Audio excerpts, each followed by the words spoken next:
Hey, what is going on, guys? It's BradPhusion here, and welcome back to more Space Than It Is. In today's video, I will be focusing on something I've been creating for the past hour or so, and that is a trade system.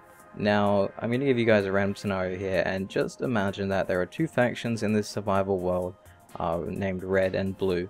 Now, say the Red faction has a large amount of gold in their base, and they've actually run out of silver, and they had to halt production. Now the Blue faction is the complete opposite. They have a large amount of silver and very little gold. Now these factions are neutral with each other, however they feel that an open trade would go wrong for either faction, that they might be rather ripped off or they might gun each other down. It could basically end in a bloodbath, and they clearly don't want that. So today I have made a fair trade hub, or a fair trade system, that can work effectively for both parties and allow a fair trade without any bloodshed or anything like that at all. So today I am presenting to you my trade system here. So I'm going to go through a really quick scenario for you guys, and there is a car going past. I've left this open so it's a little bit easy to understand, and I've also color coded this as well for you guys. So let's just imagine I am on the red faction here, and if I can paint this red just so you guys get a better understanding. This is the red faction's doors, or faction A, whatever you want it to be. So I'm going to come in here, and this is what you're greeted with. You're greeted with a closed door that you cannot open at all, and you have a cargo container. So since I'm on the red faction and we have a large amount of gold, I will be offering my gold to them, which will be the gravel here, because I don't have gold. Now I can see what the other faction has put into their cargo container as well.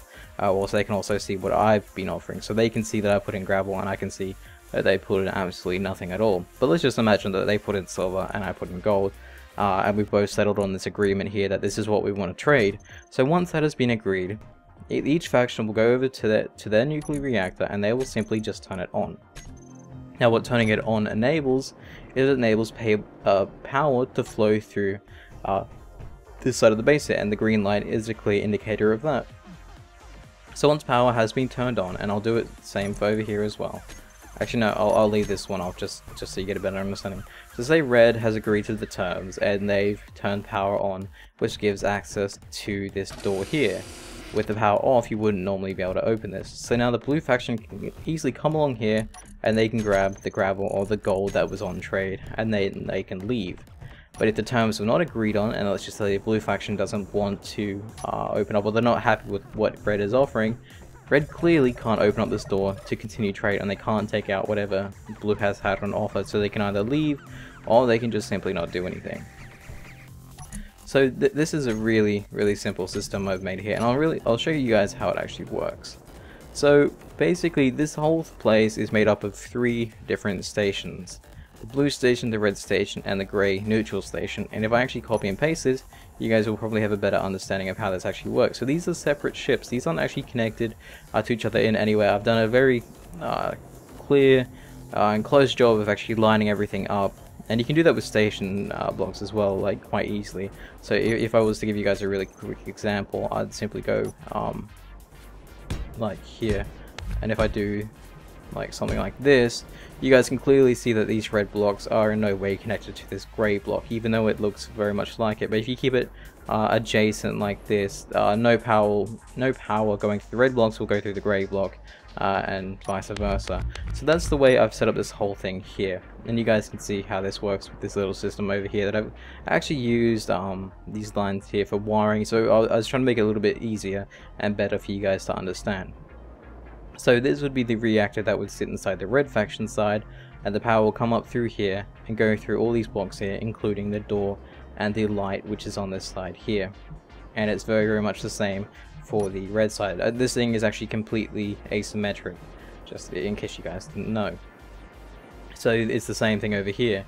The power will go through and it will power up the door and the light, but since this reactor is turned off, the door doesn't actually have any power and it can't actually open. I think I can copy the grey part for you as well, and you guys can see how empty it actually is like this. And like I said, yet again, completely asymmetric to make things a little bit easier, and like I said, to keep things fair as well. So this is the trade system. I wanted something that I said, like I said, that would work for a survival series. So you can imagine a server full of people, whether it be like 20 against 20, and I think multiplayer is going to be a big part in the future of this game. So having something like this that would enable fair trade even between factions that are at war, and they wouldn't want to obviously just simply stroll up inside a base and be like, yeah, well, we're going to offer this and we're going to offer that, and then the other faction just guns them down. That's not what this enables. This enables a fair trading system for all factions and all parties. So hopefully you guys like this little contraption I've made here. I'm getting back into actually making more complicated stuff, so and this thing here actually works rather well.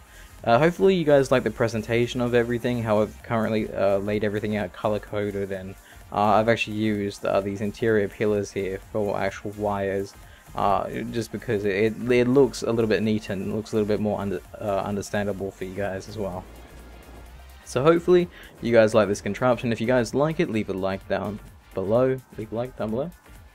Just leave a like on the video. You guys get how this thing works. And well, just leave a comment as well. Don't forget to share this with your friends and whatnot. And I will see you guys next time. Thank you guys for watching, and stay awesome.